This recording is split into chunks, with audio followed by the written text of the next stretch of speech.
Welcome to Someone Talks, the official podcast of the National D-Day Memorial, where leading experts spill all the secrets of the Second World War. With your host, Dr. John C. McManus. Greetings. Welcome to Someone Talk. I'm your host, Dr. John C. McManus from Missouri S&T, and alongside, as always, are my good friends, partners in crime, of course, as always, from the National D-Day Memorial Foundation, April Cheek Messy, John Long. How are you, good folks?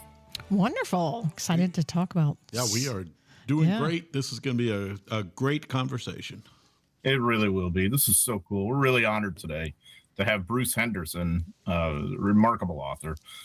So just in terms of Bruce's background, let me give you a little overview. Bruce, of course, is a veteran of the U.S. Navy. We thank him for his service there, but also had a long career in investigative journalism and an author of multiple bestsellers. I mean, it's like, where do you even start with his catalog? It's amazing. He's had multiple New York Times #1 bestsellers. My personal favorites among his books is a book he did about the raid on Los Baños, which I found to be just an amazing piece of work that was very useful for me in some of my research that I did about the Army in the Pacific Asia theater. And then Bridge to the Sun, which is about Japanese Americans in World War II in the Pacific theater. And Bruce is probably too humble to talk about this, but the book won the Gilder Lehrman Prize for Military History, which is a very, very big deal. So having Bruce Henderson along is a tremendous honor. And of course, more to the point today, we're primarily going to be talking about his brand new book, Midnight Flyboys, the American bomber crews and Allied secret agents who aided the French resistance in World War II. So Bruce, welcome. Great to have you. Thanks for joining us. Thank you for that wonderful introduction. Good to be here. Yeah, absolutely. And, just by way of the background, I wanted to ask you a little bit about the couple of books that I mentioned. I've been curious, like, what surprised you most during your research for Bridge to the Sun? Well, that's actually a great question, because I was researching another book, Sons and Soldiers, about the German-born Jewish boys who got out of the country, sent out of Nazi Germany by their families. Many of their families did not make it out and came to the United States. And then when the war broke out, the Army brought them into military intelligence service and used them for interrogation and translation in, of course, the European theater. As I was researching that story, I had certainly over the years heard about Japanese Americans fighting in Europe. The famous 442nd that I think was the most decorated small army unit in Europe. Their record was astonishing, actually. But what I also found out were there were several thousand Japanese Americans who were actually recruited, most of them out of the camps where they and their families were being held after the attack on Pearl Harbor and sent to the Pacific in the war against their ancestral homeland, their parents' homeland, Japan. And it was, I thought, why hasn't this story come out before? And can you imagine being put into a camp because you aren't being trusted by the U.S. government, and then suddenly the Army comes into the camp and goes, oh, we found we need somebody who can speak the language in the Pacific. Will you sign up? And they did, several thousand of them. And that's the story I decided I wanted to tell next. Bruce, you've written a lot, and I love your stories. But tell us why did you get interested? First of all, why you got interested in writing history in general? But you've gravitated quite a bit to the stories of World War II. Tell us why you find some of that so compelling.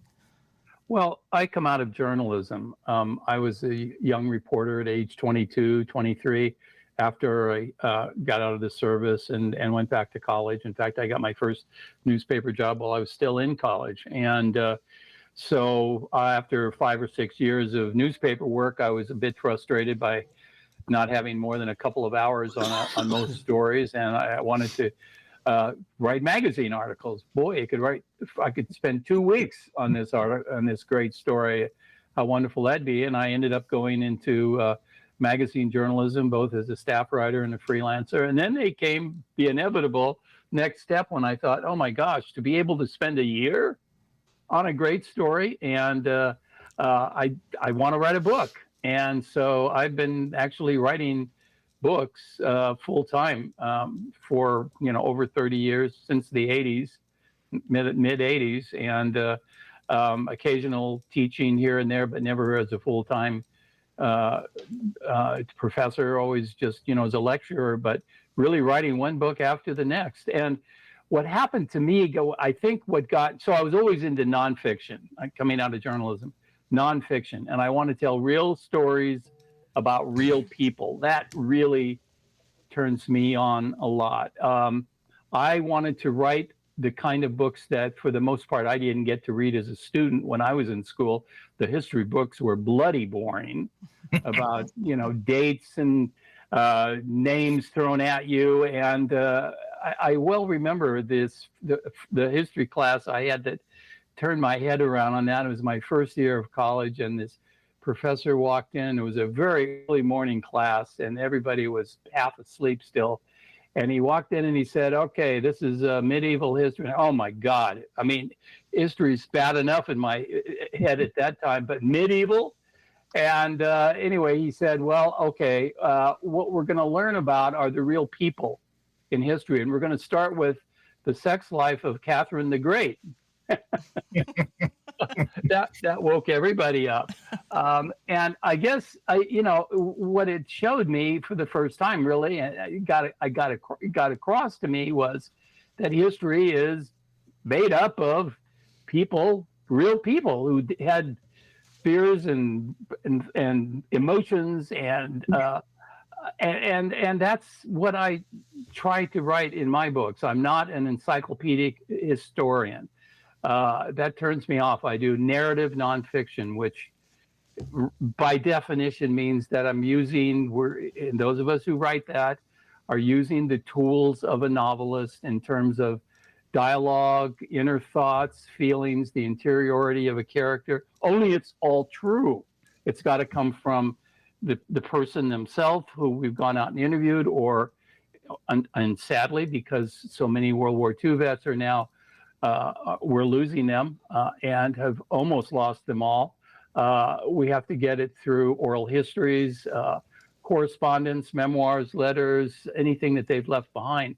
So that's still driving me, forward with my history titles, and and I can't wait to. I'm starting a new book already.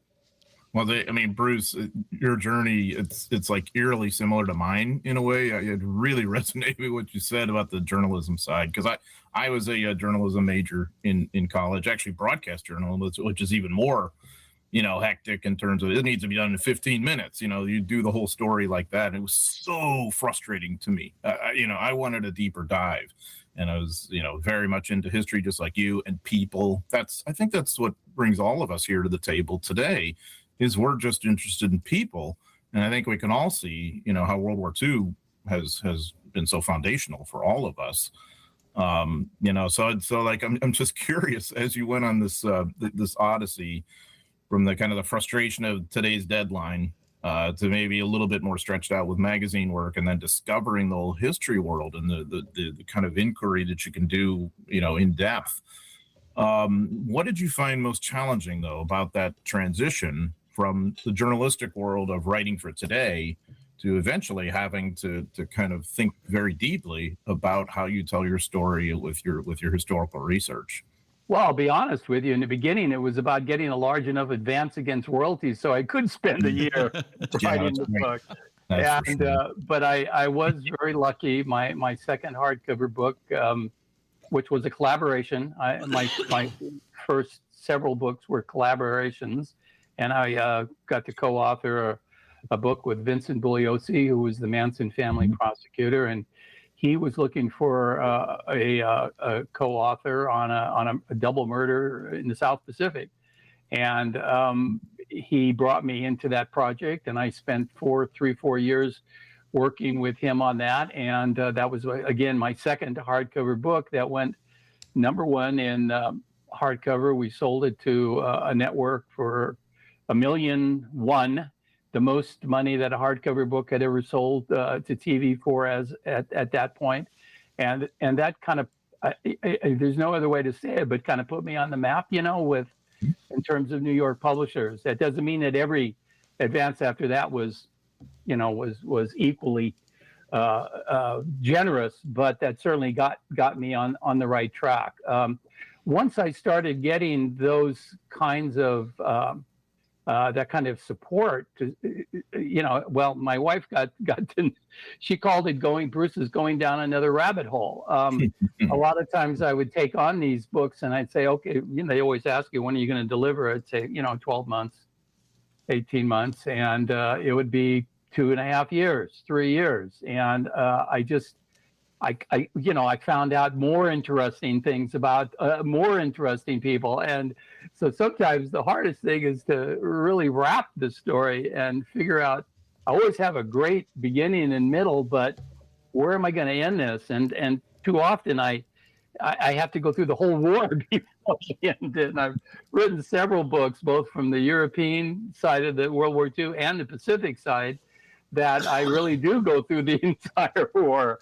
I didn't this time on Midnight Flyboys. It was a finite period of about 18 months that we're covering, but that becomes a challenge. Well, I promise we're going to get to Midnight Flyboys eventually, but I wanted to throw in one more about one of your earlier books, and I think it was the first one of yours that I had read, and that's Sons and Soldiers, which you mentioned a few minutes ago.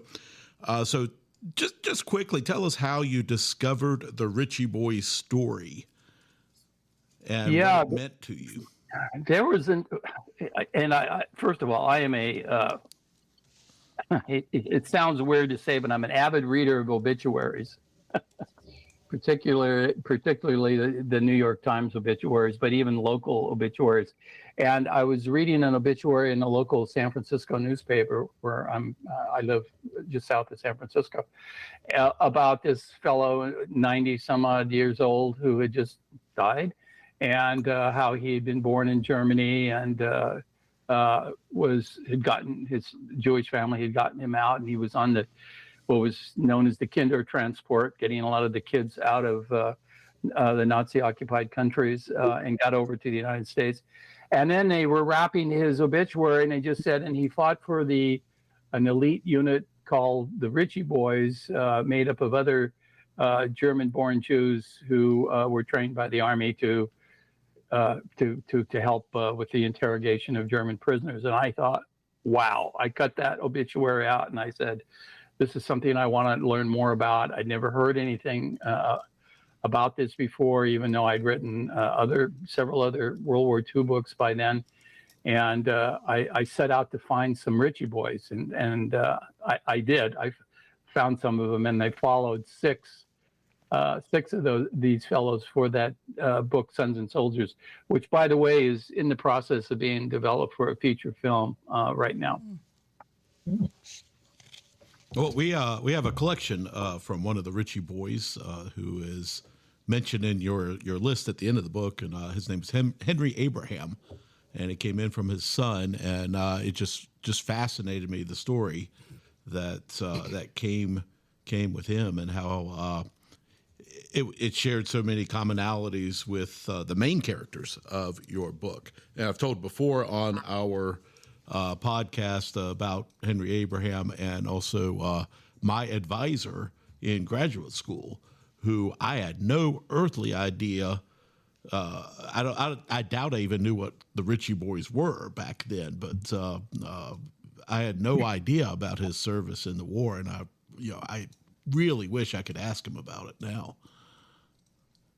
Yeah, they and by the way, I mean, and I'm familiar with Abraham's story, even though it wasn't one of my characters in Sons and Soldiers, but he typifies what a lot of them. They were extraordinary young men those who went on and obviously survived the war, all had extraordinary careers in business, academia. I mean, you name it. They were just the brightest, most wonderful group of and of course dedicated. My gosh, these guys being brought into the Army. I mean, as one of them said to me, this was, yes, a war of, good versus evil, and the Allies versus, Hitler. But for us, it was very personal. Mm-hmm. And, that kind of motivation, what they were asked to do. And so many of them, and again, they were called Ritchie Boys because they trained at Camp Ritchie in Maryland. But so many of them, their most primary motivation, they all hoped, those that had left some relatives, if not their entire family, behind in the Nazi occupied countries, was to go back to find them, to get the war over with and then find them. Well, then of course, when they got toward the end of the war, they were part of the groups that were going in liberating these death camps. And then they were afraid they would find them, here, or that they'd been here and they didn't last until the end of the war. Boy, it was just such an emotional story for them. Well, Bruce, I was really, really happy to see your book, Midnight Flyboys, because I've given a lot of talks about women who were SOE agents at the time, and a lot of times it feels like the story is disconnected. The SOE agents or OSS agents who were parachuting into France, and the story of those pilots and the navigators and the crew that's bringing them in. And so it was really nice to read this book and have all of that connected, and really you bring to life this, the danger, all of the danger that was involved in that whole process from the minute the crew leaves to, which in itself, when you think about these B-24s flying at 600 or 400 feet, trying to drop a parcel or a person like in an exact location, it's just all of these things are just, you bring that to make it a really reality for us and see what kind of danger they were in. So tell us, what exactly was Operation Carpetbagger, and how did you discover the story? I mean, just back up to the beginning part of your question, which is I love to get women into World War II stories. It's not really easy because they weren't, in the combatant roles most as they are today. But when I found out that that these carpetbagger planes had dropped female agents, I thought this is really a great opportunity to talk about that kind of bravery, that kind of involvement in the war. And what I set out to do, even though I knew it was going to be a story, an aviation story, it was going to be about pilots and crews doing these, flying these incredible missions, I was determined also to tell the other side of the story, which is what happened to those agents, male and female, that dropped out of those planes and into dark fields where the resistance forces were waiting for them. What became of them? What did they do? And what about all those supplies that were being dropped? How were they used?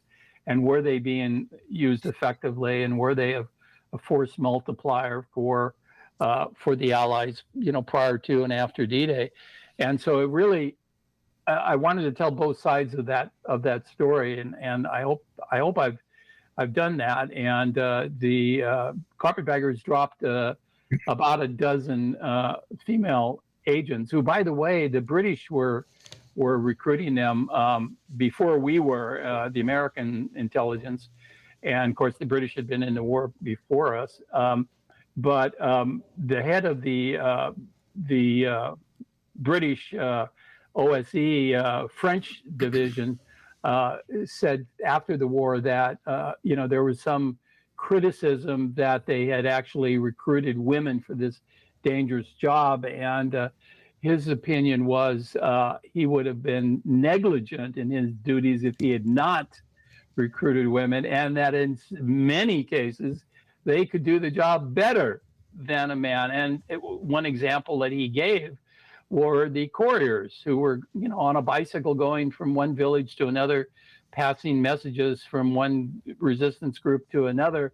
often getting stopped by sentries and hit for ID and whatnot. Well, a woman traveling alone on a bicycle was a lot less suspicious, and frankly a little more interesting for the German sentries to talk to and let her go than a guy alone on a bicycle who maybe would raise the suspicions. Yeah. So they did extraordinary things, and so anyway, I set out to do that, to tell both sides of that story.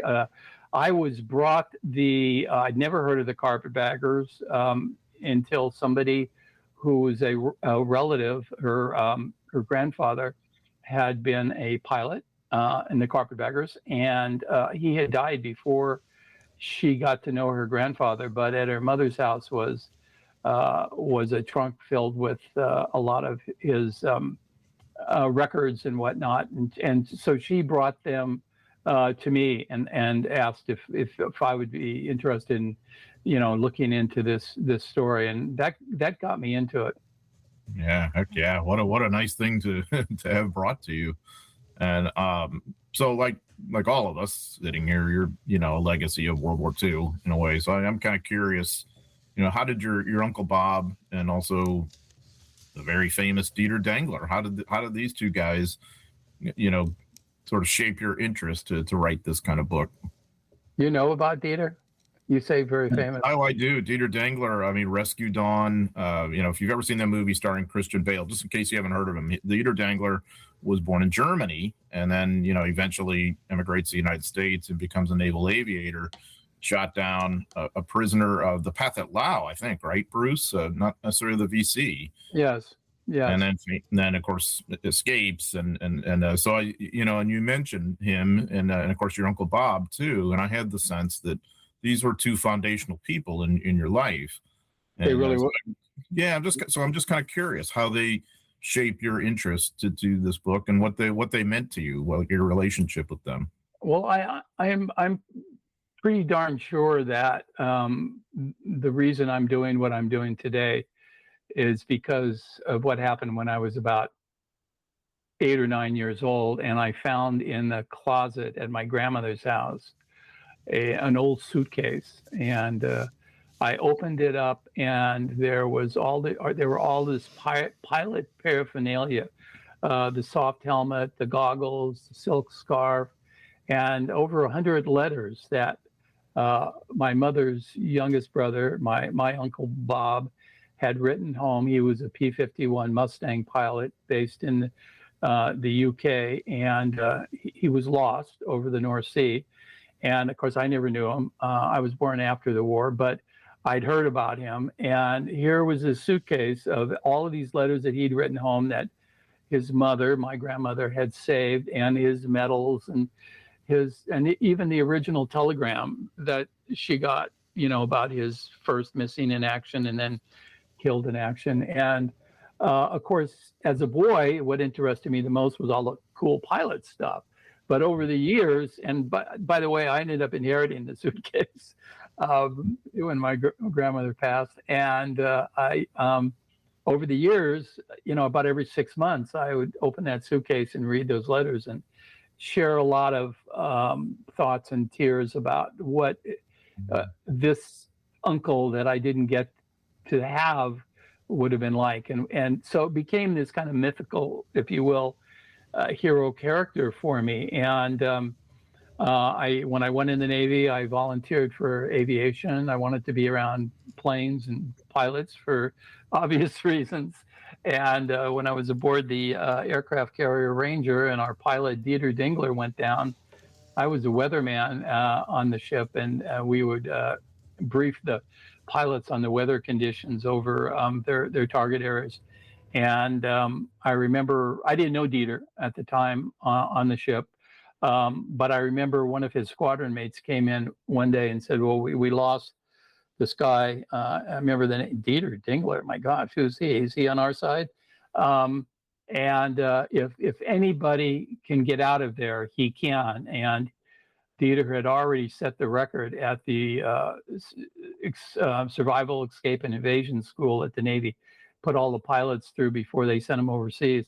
with Marines playing, the enemy guards and everything. He broke out of the camp in the middle of the desert 3 times. And the Marines were getting very, very angry with him toward the end. But the reward was he got a glass of milk and a sandwich if you broke out successfully. So anyway, he had already shown his ability to escape. And sure enough, like a Hollywood movie, our aircraft carrier, we lost, by the way, 12 pilots on that 6-month cruise. And we were set to leave to come back to the States within a couple of weeks, when a helicopter picked Dieter up in the middle of the jungle, and he'd been on an escape for about 30 days from a jungle POW camp, and he looked he was within 24 hours of dying.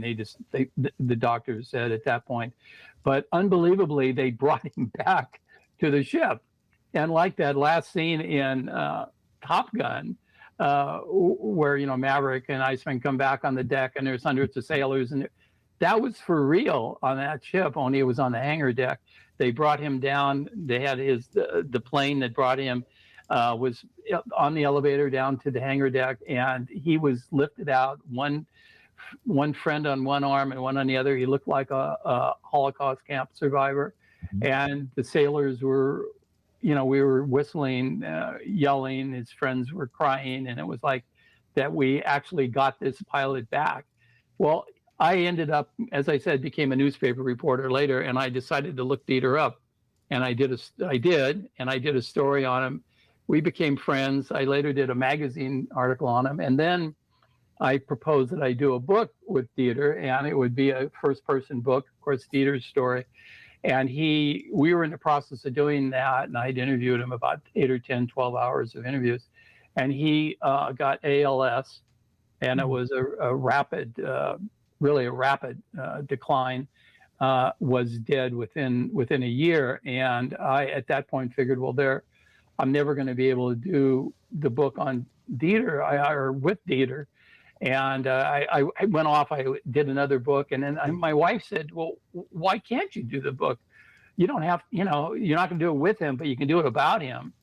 So that became Hero Found, and the story of Dieter Dingler. And so that really was for me like a meeting a real life hero, if you will. I've come to, and I've done a lot of books on the North Pole expeditions, and as I said, I did a lot of collaborations early on, and I did true crime and that kind of thing. But I gravitated toward World War II about 5 or 6 books ago, and I realized that after doing the first one, I realized this is a tremendous generation. I mean, it's been called the greatest generation over and over, and I think they would probably pretty much deny that themselves. They would say we had a job to do and we did it. But I just loved them, and I decided that I wanted to write as many books about them as I could. And let's admit it, World War II was a story of good versus evil, and good won, and it was really clear cut. I mean, I've seen public opinion polls on whether we should be in the war or not. World War II, at the time we entered it, was 97% in favor in the United States. I mean, everybody was pulling in the same direction. My grandmother used to talk about her victory garden that she had, and everybody was involved in that war. And I just love that. Perhaps I was born a generation too late. I maybe should have been in that generation, and I really loved that period of time too, the styles and the music and all of that. Anyway, I'm going on too long, but yeah, that's really brought me into that period and that era. Well, none of us are going to argue with you about the heroism of the World War II generation, and I mean, you can never exhaust the drama to the story. There's always something else. But let's get back to Midnight Flyboys, and you start the book with a little narrative about Gene Polinsky, who was an actor, and now he is the navigator on one of the carpetbagger flights. And that is interesting because it's a theme you revisit quietly throughout the book, and how important navigators were to these particular missions. So tell us a little bit about that. And, was the navigator the key to a carpetbagger mission? Well, I certainly think they were, because unlike the big bombing campaigns that we've seen, on TV, Masters of the Air, where there's hundreds of bombers going to a target, it's really basically follow the leader. There's one navigator who's in the front, who's with the group commander, and by God, he better be right, because he's bringing 200 or 300 bombers behind him. But the navigators on the other planes really aren't responsible for getting their crew where they have to be. With the carpetbaggers, they were solo flights, every single one of them. Those planes were going off at nighttime, alone, to a specific target in the middle of France. Then they had to find, they weren't dropping them in the cities, these parachuting these supplies. They were finding these little fields lit by a campfire or a couple of flashlights, and they had to drop not only the supplies, but of course the agents in the right place, and do it with a combination of really 3 or 4 different navigational skills that they had learned. And by the way, in aviation training, everybody went into, who was in the Air Corps and the Air Force, everybody went into the same initial program, and then they decided who was going to be a pilot, who was going to be a navigator, who was going to be a bombardier.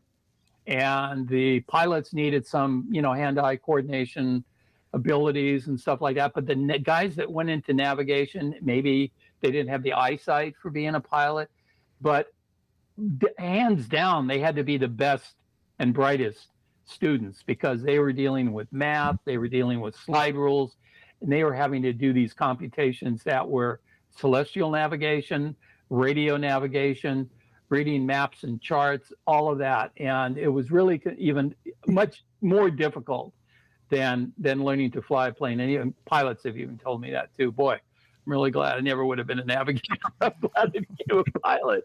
But so I thought, yeah, that aspect of the carpetbaggers was unique. I thought that how important the navigators were, but also to open the book, I thought, just flying one of those planes across a very big ocean to get over to first Africa and then go up to England.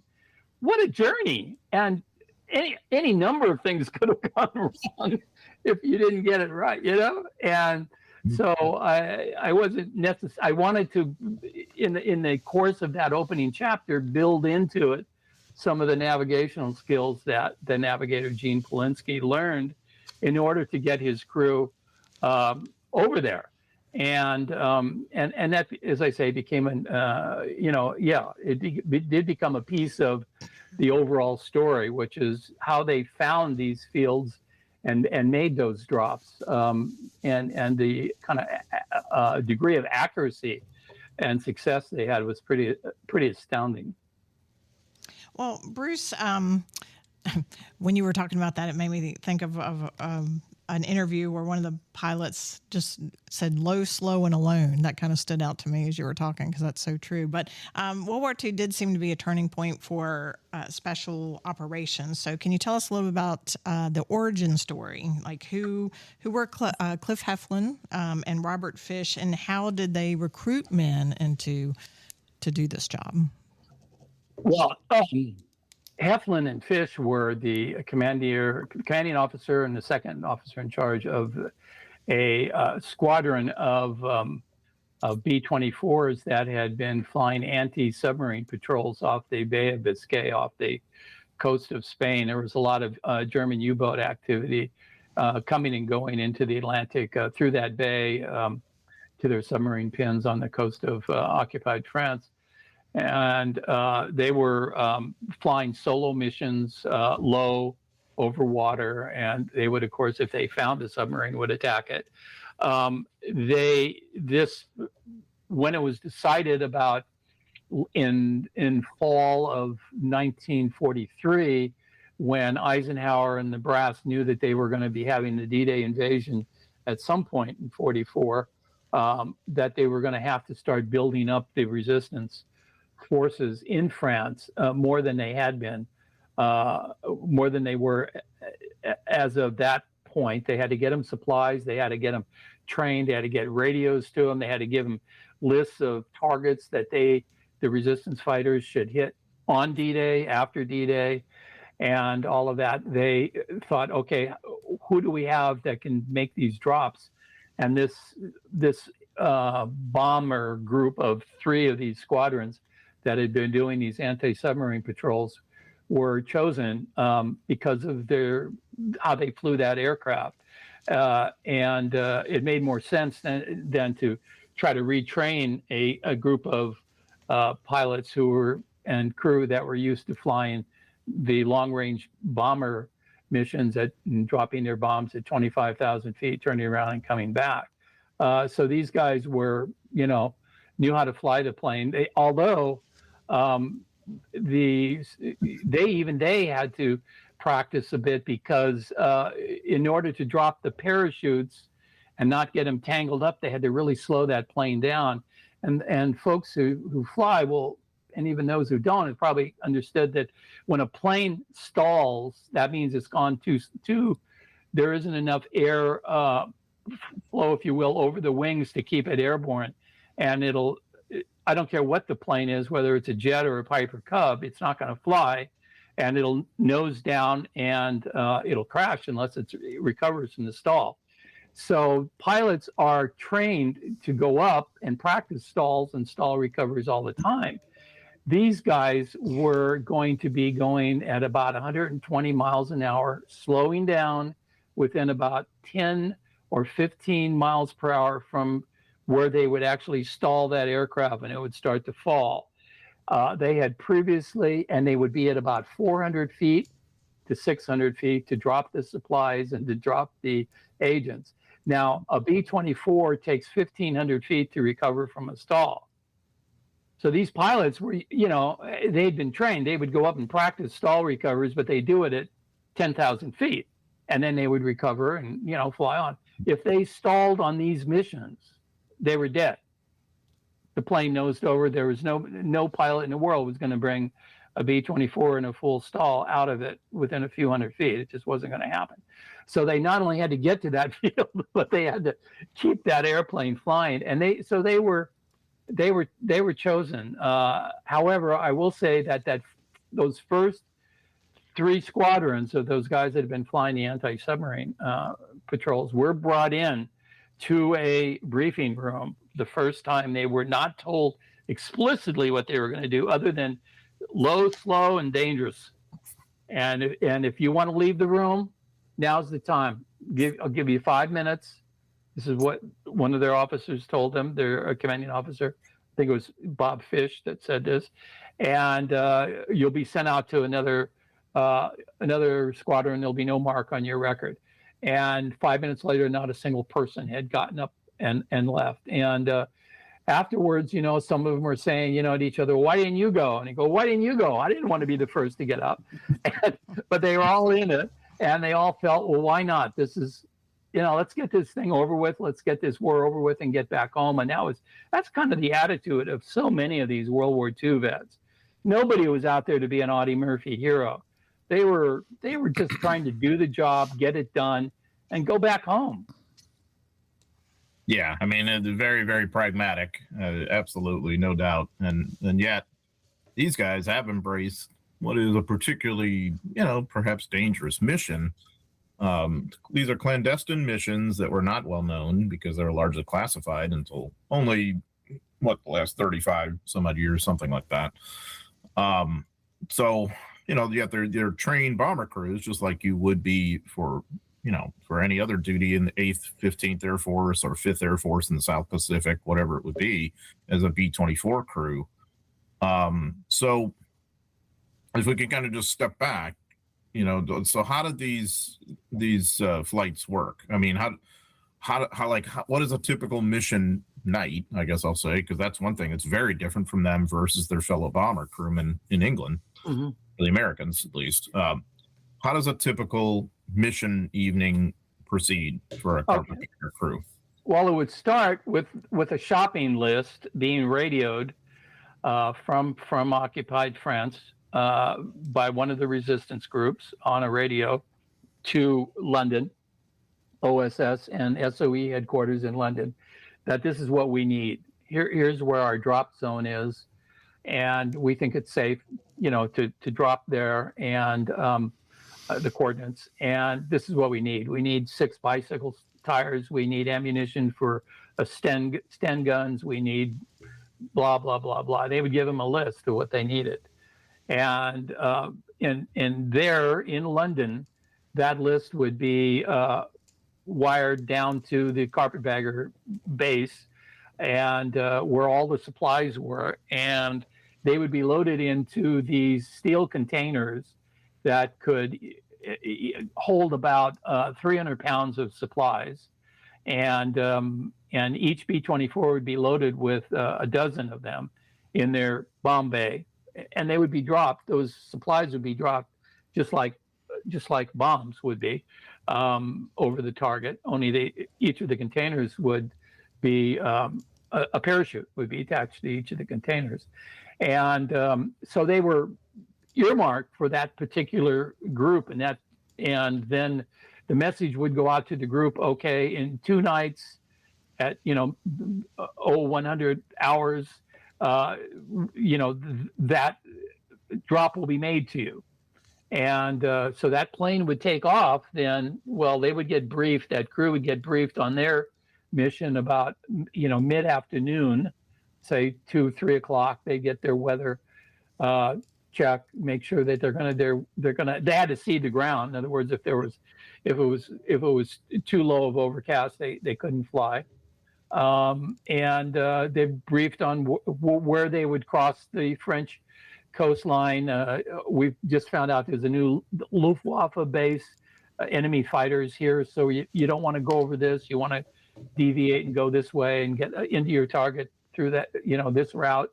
And then they would go off and have a meal, and they'd get out to the flight line about 8 o'clock at night, 8 or 9 o'clock at night, and they'd start taking off.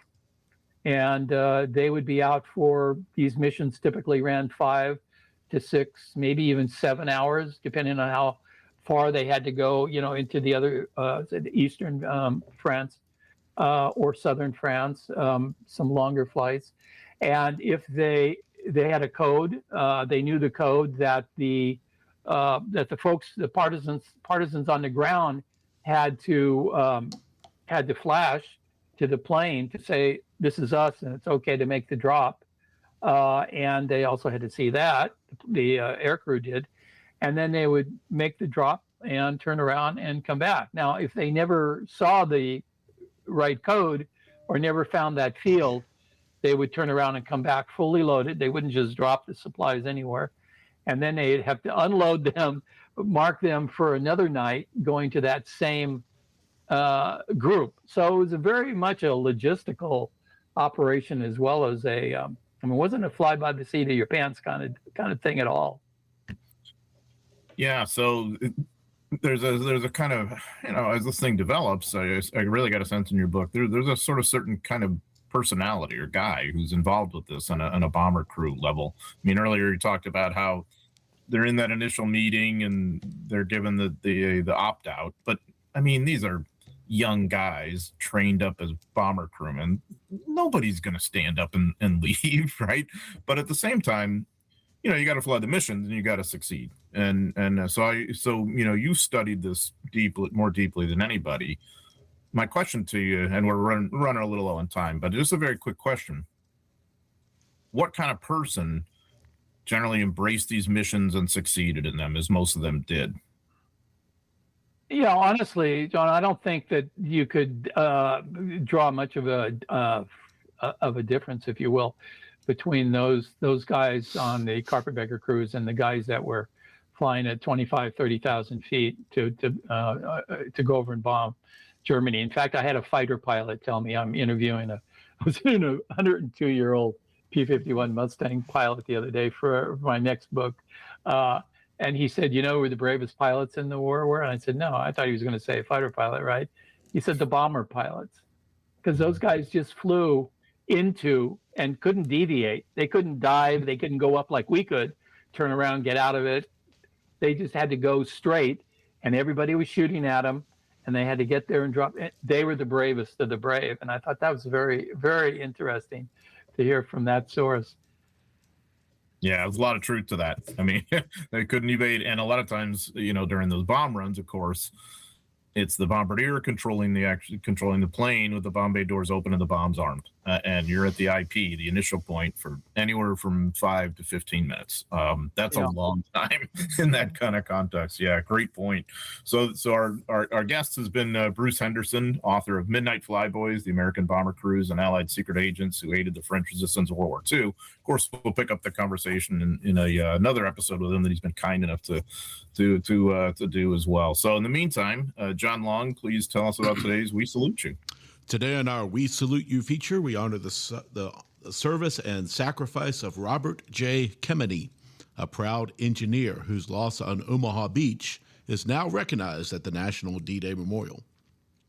Robert J. Kemeny was born February 6, 1916 in Cleveland, Ohio, the first of two sons born to Julius and Lillian Kemeny. Julius was a Hungarian immigrant who worked as Cleveland's municipal recreation director, a stable position which allowed the family to be comfortably middle class. Robert attended the public schools and after graduation went to work at a local factory. However, like most men of his generation, he must have sensed that war was a good possibility. Accordingly, he enlisted in 1940 with the Ohio National Guard in the 112th Combat Engineer Battalion. Soon he would be called up into the U.S. Army and his battalion assigned to support the 1st and 29th Divisions in the coming cross-channel invasion. That meant on June 6, 1944, Robert would find himself in the maelstrom of Omaha Beach. A survivor of the 112th on D-Day described the chaos when the highly trained engineers found their assigned tasks nearly impossible. Quote, as we were going in, we could all see the sunken boats and the vehicles that had run off of those boats, just the top showing. Everybody going in different directions, shells landing, planes flying overhead. The confusion was just terrible, with all the equipment and the men piled up along the beaches. The water was deep, and the waves lifted us off our feet as we staggered and struggled onward amid enemy shooting. Some crafts had to unload in deep water. We worked our way up the beach through obstacles, assisting our casualties, keeping ahead of the tide. We were wet and scared, hungry, insecure, didn't know where anything was. You'd look around you and you could see people being killed and equipment blown up, ships being sunk. Our acting battalion commander was killed early on D-Day, adding to the horror and confusion we suffered. Yet under determined enemy resistance, our troops opened a roadway off Omaha Beach, around the cliffs inland, in the vicinity of St. Laurent-sur-Mer, France, by nightfall. Like so many others on that day, the engineers of the 112 found a way to do their job, but at great cost. 34 men of the 112th fell on Omaha Beach. Among them was 28-year-old Robert Kemeny, although the exact circumstances of his death cannot be ascertained. He was buried above Omaha Beach, but after the war, his family requested that he be returned to the U.S., and he was buried in Arlington National Cemetery. This past June, as part of our ongoing necrology research to record the names of all Allied soldiers, sailors, and airmen who fell on D-Day, his name was added to the wall at the National D-Day Memorial, alongside more than 2,500 other American brothers in arms. Sergeant Robert J. Kemeny, we salute you. Thank you for your service, and thank you for doing your part to save the world.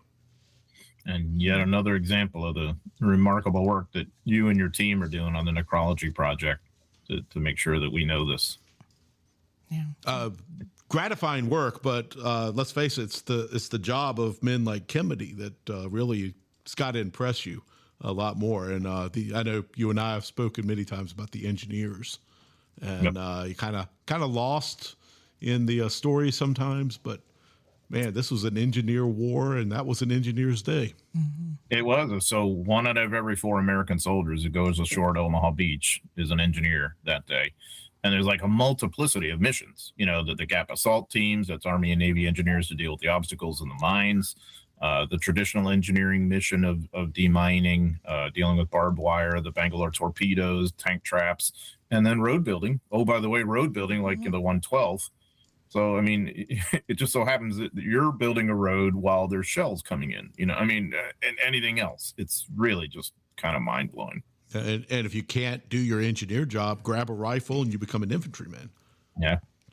And that happens with a number of them, especially like the 1st Engineer Combat Battalion, the Organic Engineers, the Big Red One. Same thing with the 29th Division.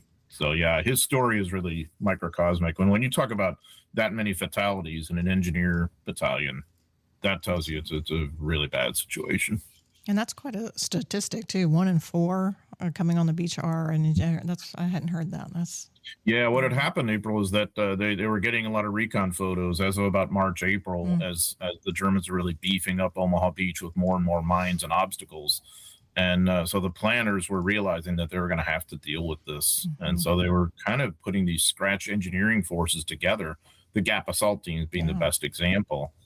But yeah, and they were kind of prioritizing sort of at the last minute, some even a little bit more shipping for these supporting engineer battalions as well. Criticized sometimes that what we really needed were more infantrymen on Omaha Beach, but they only knew what they knew at the time. They didn't have the benefit of the history books that we have. Yeah, exactly. Yeah. I think what they didn't need in retrospect is more trucks, more artillery, more hardware like that. That was just targets. The artillery didn't do much, and the Navy is your artillery at Omaha Beach, as I've said many times. I think the engineers are completely worth their weight in gold there. Otherwise, it's just going to be a complete morass of mines, and, the infantry are going to get slaughtered. So it's, interesting stuff. But so our guest today, again, has been Bruce Henderson, author of Midnight Flyboys, the American Bomber Crews and Allied Secret Agents Who Aided the French Resistance in World War II. Amazing book. Bruce, thanks so much for joining us today. It's been an honor to have you. Good to be here. Thank you. Yeah, absolutely. So you can email our team at podcasts@dday.org. Again, that's podcasts@dday.org. If you're enjoying our discussions on World War II and its lasting impact, please subscribe to this podcast, share it with your friends, rate it, leave us a review. Help us share the lessons and legacies of D-Day and World War II. Thanks for joining us, everybody. Take care. Someone Talked is a production of the National D-Day Memorial Foundation, recorded at Media Squatch in Bedford, Virginia. The views expressed are not necessarily those of the foundation, studio, or sponsors. Promotional consideration for Someone Talked is provided by Framatome, an international leader in nuclear energy. Learn more at framatome.com. Explore the National D-Day Memorial, plan your visit, and learn more about our educational programming and upcoming events at dday.org. Join the conversation. Email our team at podcast@dday.org. So long from all of us at Someone Talked.